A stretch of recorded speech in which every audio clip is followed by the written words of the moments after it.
Like a lot of former booksellers, I saw Russell Hoban's Riddley Walker long before I read it. It was a staple on the picador spinners that stood like pillars of self-improvement in the corners of all good bookshops in the 1980s. And that original picador jacket was singular in that it was composed entirely of words. Masterpiece, cult, remarkable, stunning, intensity, dizzying.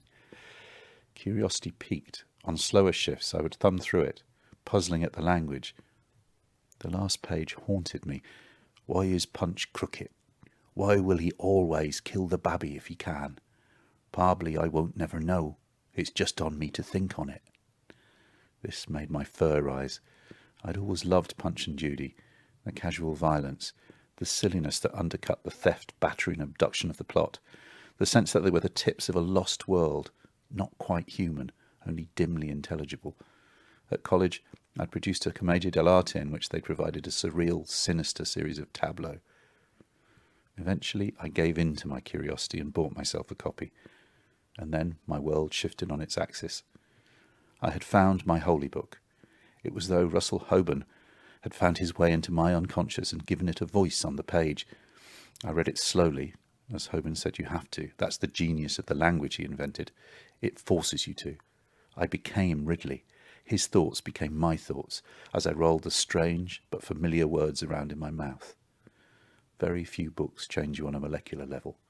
Riddley Walker changed me then, and it's still changing me now. There's so much more to say about it. In his rubbing down of the original 500-page manuscript, written then in regular English, Hoban mirrors the 2,500-year process of abrasion that the ruined civilization in the book has undergone, stripping out the extraneous, erasing the obvious connections until all that is left is the opaque nub of a myth, but a myth shot through with moments of truth and humour and love. The novelist Max Porter has said that for him it remains predominantly a children's novel, and there's a deep truth to that. On its simplest narrative level, it's the familiar tale of a 12-year-old boy's rite of passage into manhood, but the language defamiliarises and transforms it into something much more subversive and unstable. No matter how many times you read Riddley Walker, it offers up more and different. As Max also says, it's more like a choose-your-own-adventure story than a traditional novel. It's open. The structure, the more you bring, the more it gives. It's not a literary novel. Like Ridley's Punch fit-up, it's some kind of a new show. Having said that, it would be easy to make the case for Riddley Walker as a philosophical novel.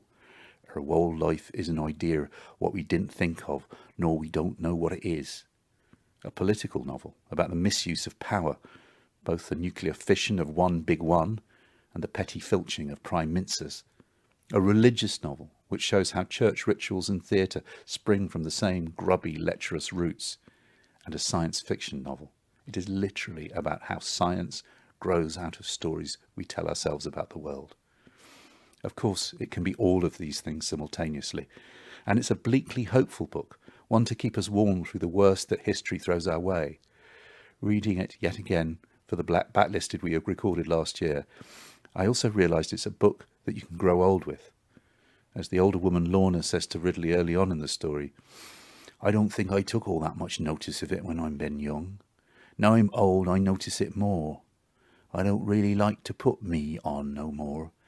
Every morning I can feel how it's tired of me and readying to throw me away.